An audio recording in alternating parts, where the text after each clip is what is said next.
Hola, Valesca. Qué bueno que se unieron. Qué divertido, porque es primera vez que hacemos esto y no tenemos idea cómo se ocupa. Pero vamos a cerrar unos 10 minutos, algo así. No tengo idea si va a quedar grabado o no, de hecho. Hola, Dani. Hola, Tejiendo Identidades. Hola, Sebastián C. Hola, Valesca Hernández. Hola, de nuevo, Centro Exeni.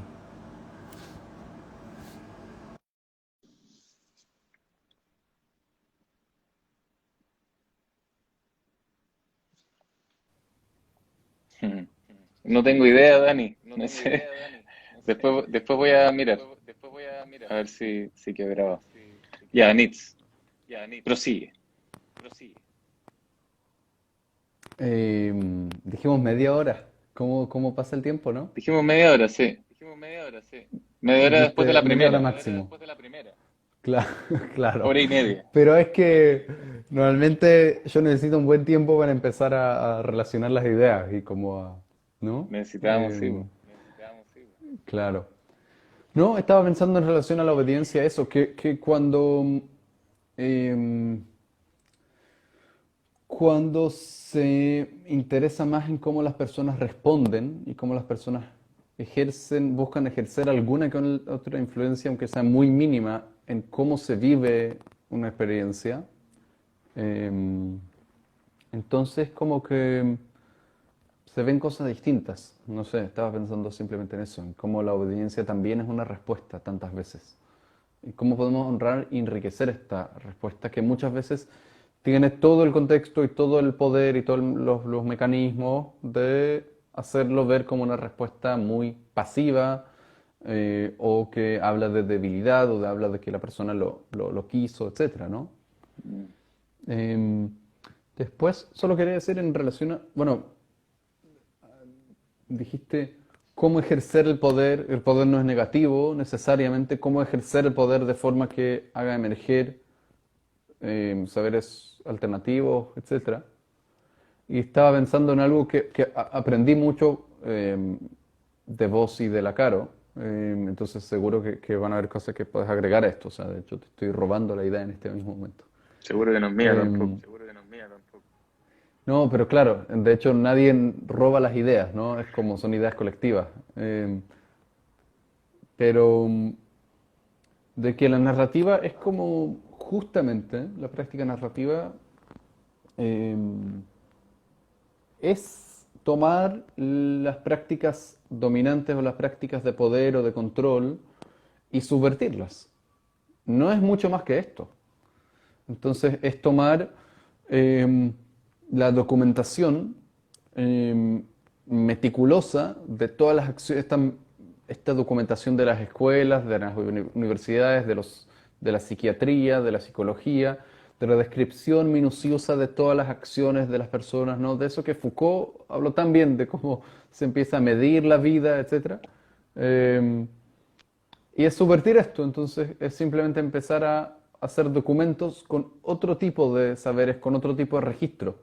A mí me gusta esta imagen de la periferia, como de que es de hecho un interés por la periferia, no es un interés por confirmar el centro, o sea, por confirmar lo que la gente ya sabe, sino por las periferias de la identidad, de los lugares que no han tenido tanto espacio justamente, que han tenido espacio en los márgenes. Entonces, la documentación, la contradocumentación, o la ceremonia de definición, la idea de traer, de crear el contexto donde las personas puedan resonar, o sea, conectar sus vidas con las vidas de otras personas, sea de forma presencial o no.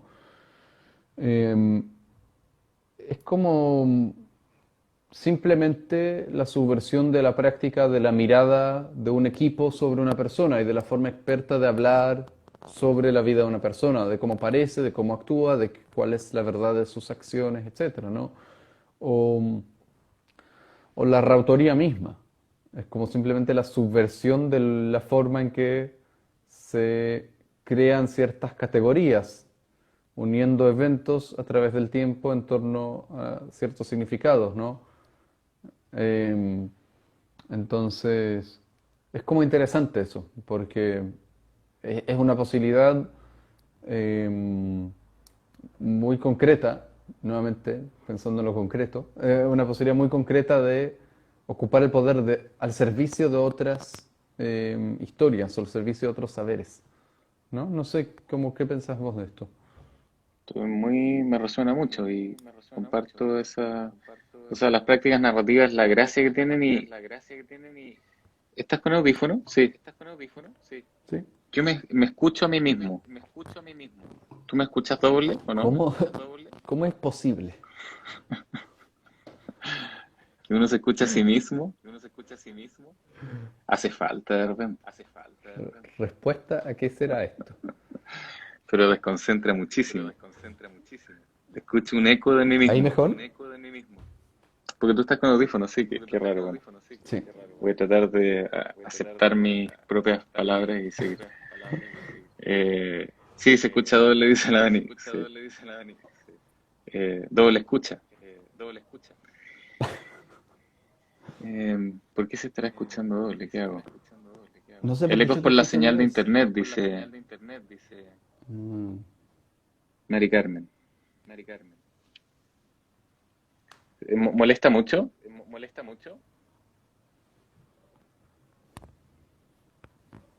También les escucho doble. Doble resonancia. Alucinaciones. Ya me gusta porque esto lo hace ser mucho menos normal. Así que, eh, qué desagradable. No puedo. Y si vos te sacás los auriculares ¿Estas y cosas? probás con la... A ver, espérame. No sé a cuál ítalo responder, A ver ahora. dice. Escucho peor. Ay, qué terrible esto. Espérate. Ya, sí. Ya, voy a concentrarme en esto. Eh, claro, la obediencia. Yo pienso que el discurso de la obediencia es un discurso que hay que tener cuidado porque eh, de alguna forma o de todas las formas siempre estamos obedeciendo. O sea, si entendemos la obediencia como un eh, no cuestionamiento del tipo de vida que estamos viviendo, por ejemplo, de los pasos que damos o de las comprensiones que tenemos acerca de la vida, siempre estamos siendo obedientes, entre comillas, en relación a discursos dominantes. O sea, no podemos salirnos de eso. No existe la desobediencia como una totalidad de algo. No existe la desobediencia como una forma de vida o como un territorio que no está en permanente relación con aquello a lo cual uno está desobedeciendo. La desobediencia por naturaleza está en relación a lo que está siendo impuesto, o si no, no tendría sentido llamarla desobediencia siquiera, ¿verdad? Es un concepto que está en relación a eso que está siendo impuesto. ¿Cuándo podemos desobedecer, entonces? Me pregunto. ¿Qué hace posible la desobediencia? ¿Sí? Y aquí entonces son, para mí, dos capas por lo menos. Una capa en la que desobedecemos sin saber que estamos desobedeciendo, esto que hablábamos al comienzo de esta conversa, como de la panza, de la guata, del estómago.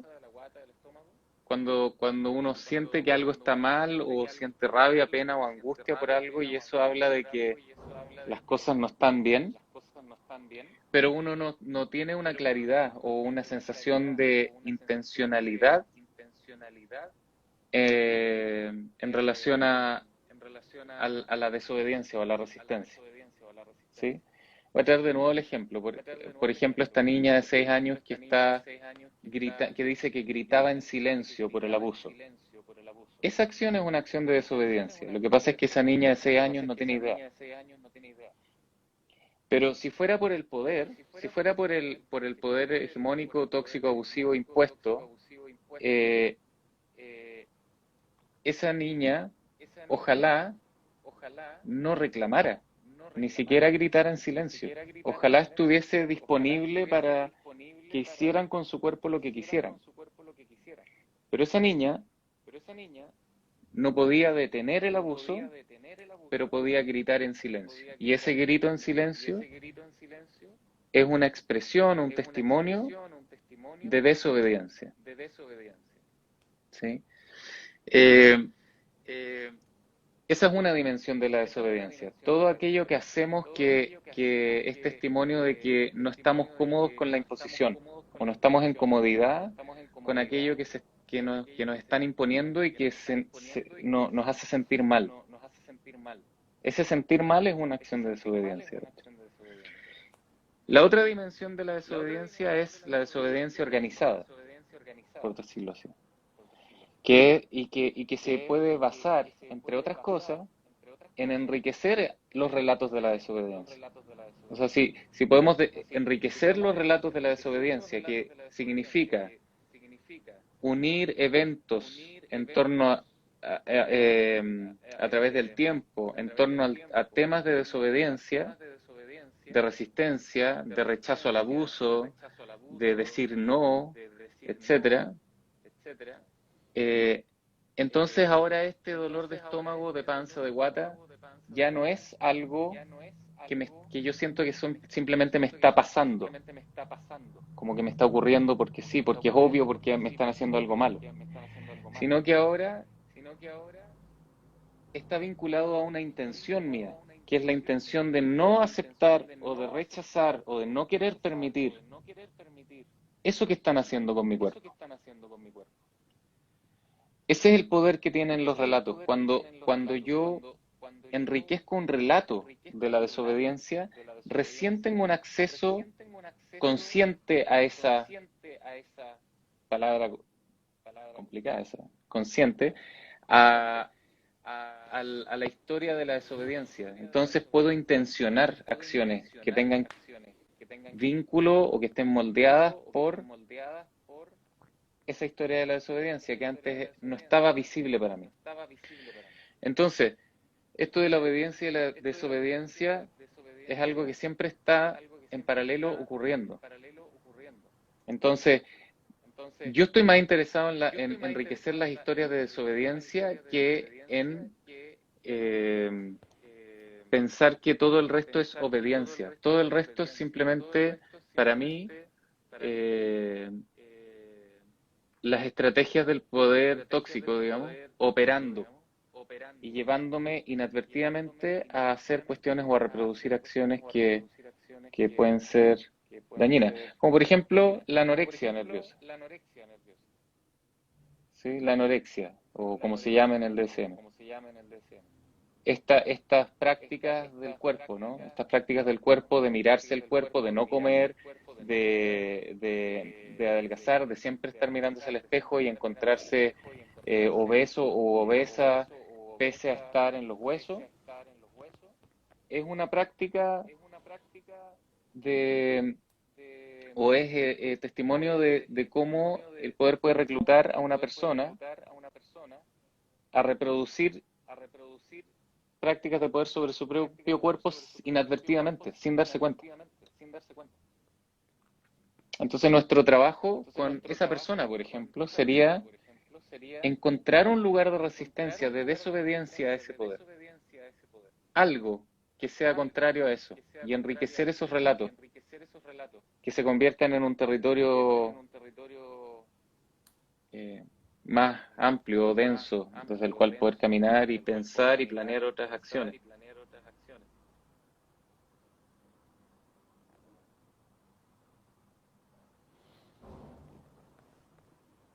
Claro. Em, Vi que se unieron varias personas muy queridas Sí, ¿cierto? ahí. Sí, la Juanita, el Sebas, Sebas, el Guido. Arácnida, Es como que bonito porque de lo más bonito que a mí me dio la narrativa es como son amistades muy cercanas, de hecho. Y estos como entusiasmos que hacen posible, ¿no? Em,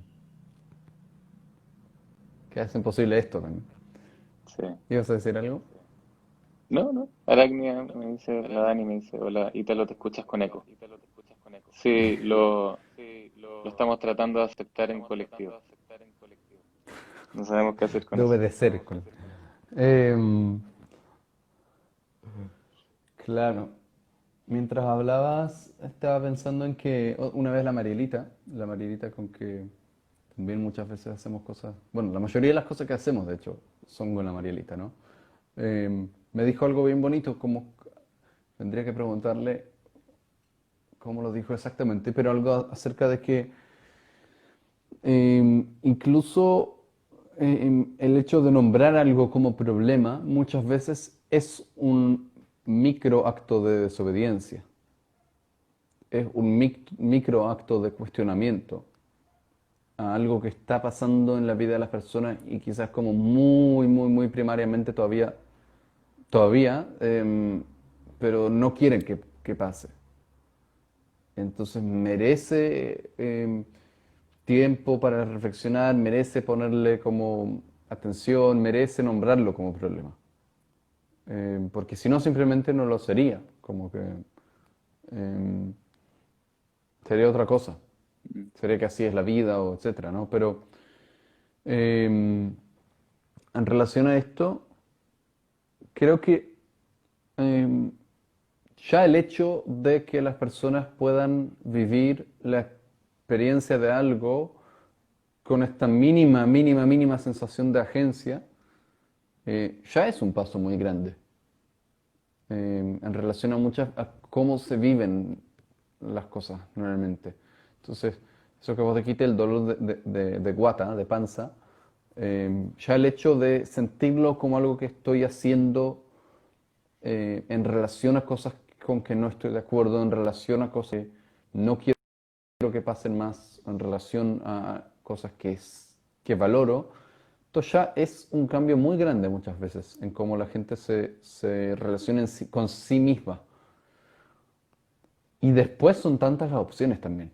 O sea, esto es como algo muy, muy básico, ¿no? Pero cuanto más uno o una, en mi experiencia por lo menos, como que se mete en estas ideas y las toma en serio y las explora, eh, más puede explorar con la gente. Sabe que esto es un saber que tiene que ver con algunas relaciones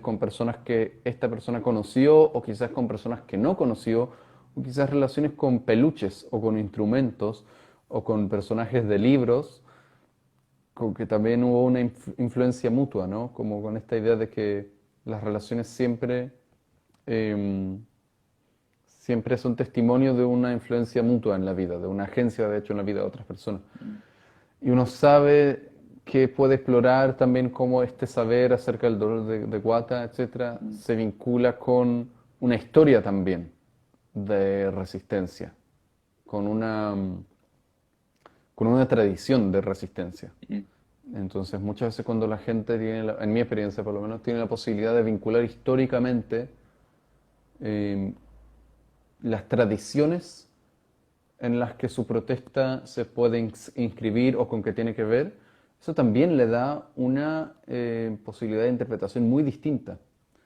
Estoy pensando en una chica que acompañé mucho tiempo y una de las cosas que más hablamos fueron, en sus términos, su protesta silenciosa. Eh, Protesta silenciosa porque ella llegó con la idea de que no estaba haciendo nada, justamente frente a mucha violencia que estaba viviendo. Y en varias conversaciones y algunas ceremonias de definición, eh, llegó a la conclusión de que esto era más parecido a una protesta silenciosa y que en este silencio, en esto de actuar a que estaba bien, etcétera, no quiero entrar en detalles, pero que en este silencio habían muchos saberes acerca de que justamente si yo gritaba lo que pensaba estaba en más peligro, o que si intentaba escaparme estaba en más peligro, etcétera. Exploramos la tradición, la historia de protestas silenciosas.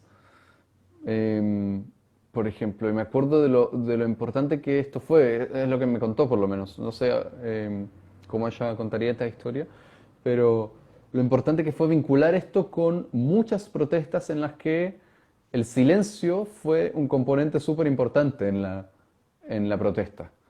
Eh, ¿No? Como, por ejemplo, la capoeira brasileña como una tradición de protesta camuflada de esclavos que pretendían estar bailando. Entonces me acuerdo que eso le estaba interesando porque alguna vez vio cosas de capoeira y fue muy interesante empezar a vincular algo colectivo histórico con su en este micro digo porque es como algo que no había vinculado antes también. Después no fue tan micro protestas silenciosas. Estaba pensando en eso, como en la importancia de la reautoría colectiva también. O sea, de la reautoría en la que aparecen voces de esta vecina que sabía, no sé, que te abrazaba de cierta forma distinta y que eso te hizo conocer el cariño o la historia colectiva de esta protesta silenciosa. Y sobre todo, cómo las personas nombrarían estas cosas. O sea, la invitación a nombrar en términos propios es algo que decimos muchas veces, ¿no? Em, Como el interés en cómo la gente entiende el mundo y cómo la gente nombraría algo. No suponer que los fenómenos, no necesariamente eso que llamamos anorexia es el mejor nombre para describir un fenómeno, por ejemplo, ¿no? Em, que esto es como una de las cosas más violentas, por lo menos a mí, en mi experiencia, em, estudiando psicología. Es como las formas de nombrar la experiencia que directamente delimitan quién participa como un objeto y quién participa como autor en esta conversación. No sé. Mm. Hay un comentario que no llega a leer.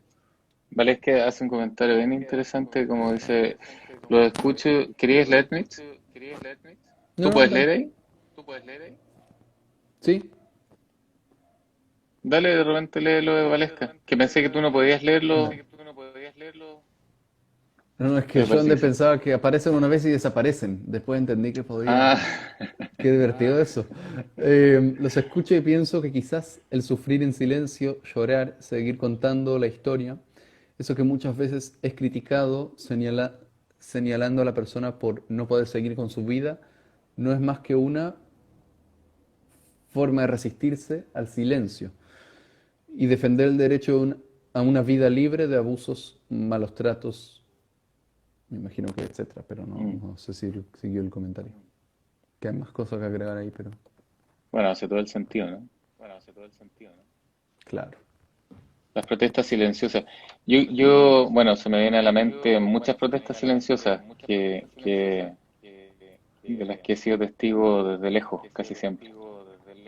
La última que se me viene a la mente es una que hicieron las mujeres vestidas de negro en Chile. No sé si fue en enero o en febrero o en diciembre, no sé, pero hace poco. Que estaba la Caro, estaba la Clo, de hecho. Em, Me hace pensar en la importancia de honrar las protestas como formas de responder a ciertas tecnologías muy particulares de poder de opresión. Em, Me da la impresión de que hay veces que estamos como descalificando protestas, incluso cuando estamos en la misma vereda conversando, como si hubiesen formas de lucha que son las correctas y formas de lucha que no. Fue en noviembre, dice. Eh, y se me hace muy importante esto a mí, como una de las cosas que yo he podido como entrenar, desarrollar o estar muy atento con producto de las prácticas narrativas, es justamente eso, como estar muy con una oreja muy atenta, o las dos, a las formas particulares de resistencia y de lucha porque están en relación directa con formas particulares, locales, íntimas, de cómo las personas están viviendo las opresiones en particular. Porque tampoco uno vive los abusos de las mismas formas, las personas no viven todo de la misma forma. Eh, ni las operaciones del poder funcionan en los cuerpos y en las vidas matemáticamente. Entonces me hace pensar en eso, como un poco lo que tú dices también, como de es tan importante poder mirar la resistencia particular porque eso nos enseña las tácticas de poder que están siendo ejercidas también. Entonces, si desestimamos o ridiculizamos o no validamos ciertas formas de lucha, estamos invisibilizando ciertas formas de poder hegemónico y tóxico, abuso de poder también. Entonces nos hacemos una zancadilla.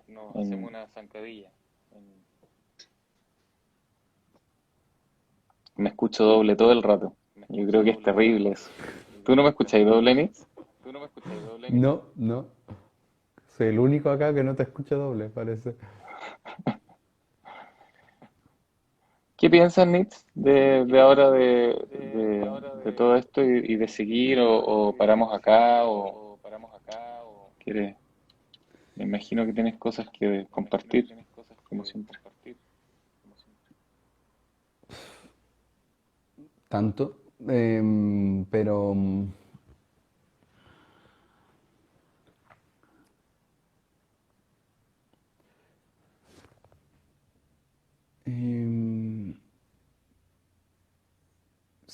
se me haría súper interesante saber más qué piensa la gente también de lo que estamos hablando. Y también de pensar cómo involucrar más estos aspectos en nuestros trabajos y cómo hacer también más visibles los lugares donde nosotros, digo nosotros a propósito, eh, participamos en un ejercicio del poder que no queremos, o las formas muy sutiles en las que las interseccionalidades se meten en nuestras acciones también. Entonces, una forma sutil que yo puedo reconocer es como a veces el trato distinto que yo tendría con alguien que viene y es un hombre de 50 años, etcétera, o un hombre de 15 años. En relación a los tiempos, por ejemplo, o en relación a la coordinación, por ejemplo.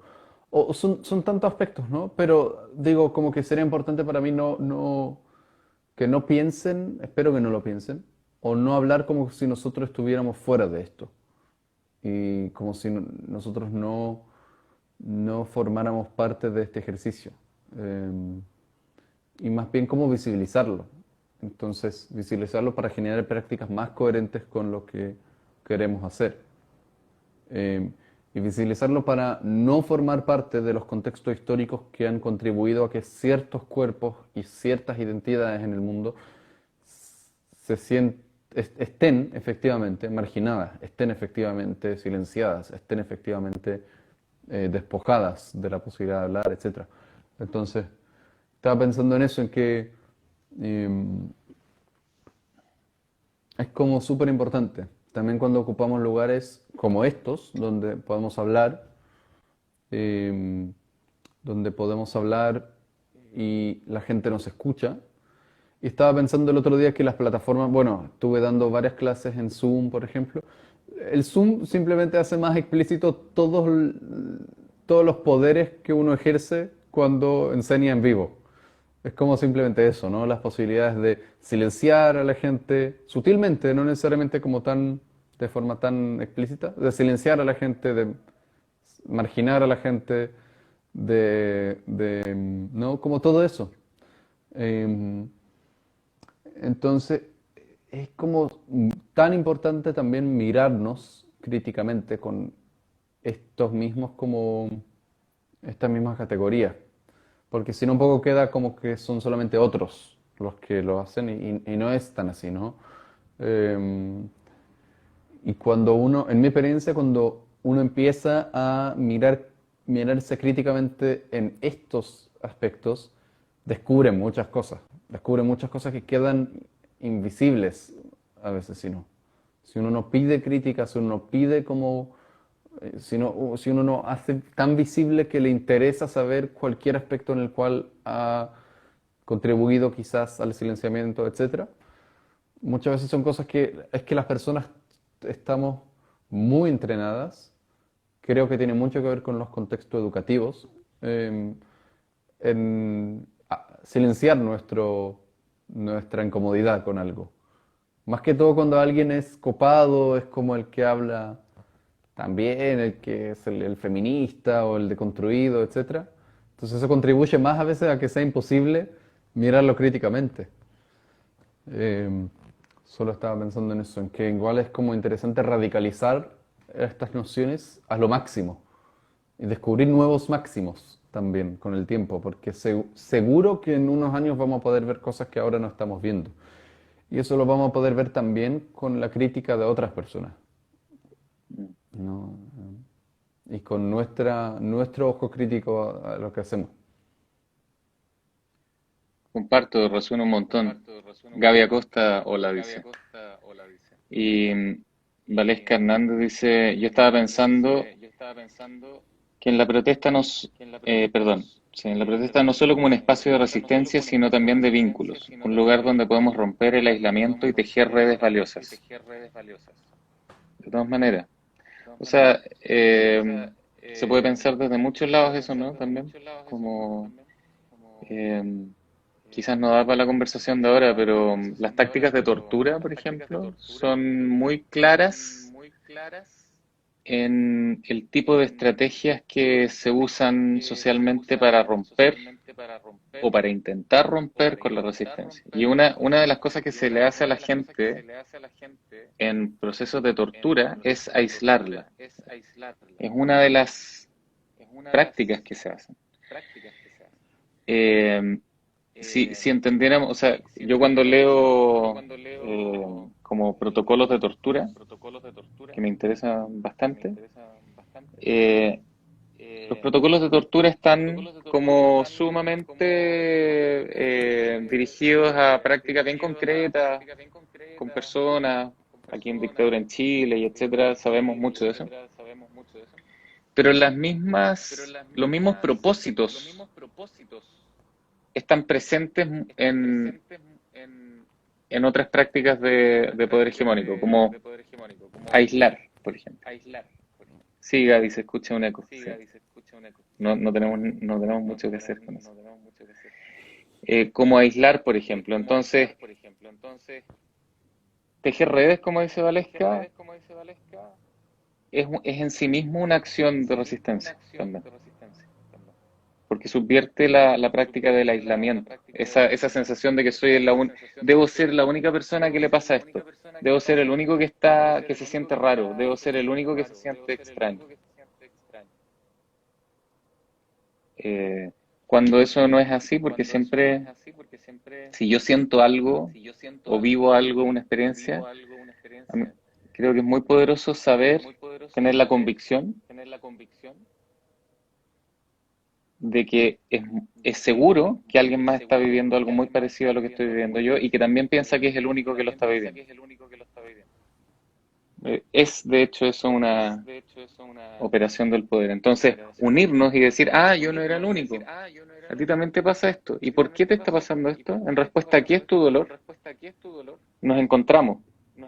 Y en ese encuentro podemos hacer más cosas también. Juntos. Hola Marilita, Hola Marie. ya hablamos de ti ya, Marilita. Sí, me escucho con eco. Sí, sí. Quizás es momento de terminar esto. ¿Pero qué hacemos? Esto era una prueba, y llevamos hora y media hablando. Claro. ¿Qué opinas? Podríamos, sí. Fue súper lindo. Me gustó, me gustó. Sí, esta propuesta espontánea. Tenemos que ver qué hacemos con el eco la próxima vez. Pero a mí Eco, también se me eco. escucha con No, eco. no, a ti no. No, no, a ti no. Mm, Soy yo el que hoy día anda confundido, entonces tengo que claro. reafirmarme. Digo algo y lo repito para reafirmarme. Oye, la Valesca dice gracias por la aclaratoria. Eh, Más bien di una opinión y una postura. No me sentiría bien sintiendo que estoy aclarando algo porque no tengo el poder de aclarar cosas. Eh, es una visión simplemente y pueden haber otras visiones también. Y importante. Bueno, Gaby Acosta por lo menos se ríe del eco. Abrazo, Gaby. Em, claro. Bueno, bien, bueno, seguimos en todo caso en esto también, ¿no? Por ejemplo, el jueves que viene estaremos en el Facebook de Pranas, ¿no? Sí, tardes Transmitiendo en narrativas. vivo. Tardes narrativas. Tan poco millennial y tan poco Tardes narrativas el marketing. próximo jueves a las 7 Chile, 19 Chile, 20 horas Argentina, ¿correcto eso? Sí, Ya, 20 horas argentinas. sí, sí. Natalia Zarro, Sí. un abrazo. Sí, un abrazo. Claudia también.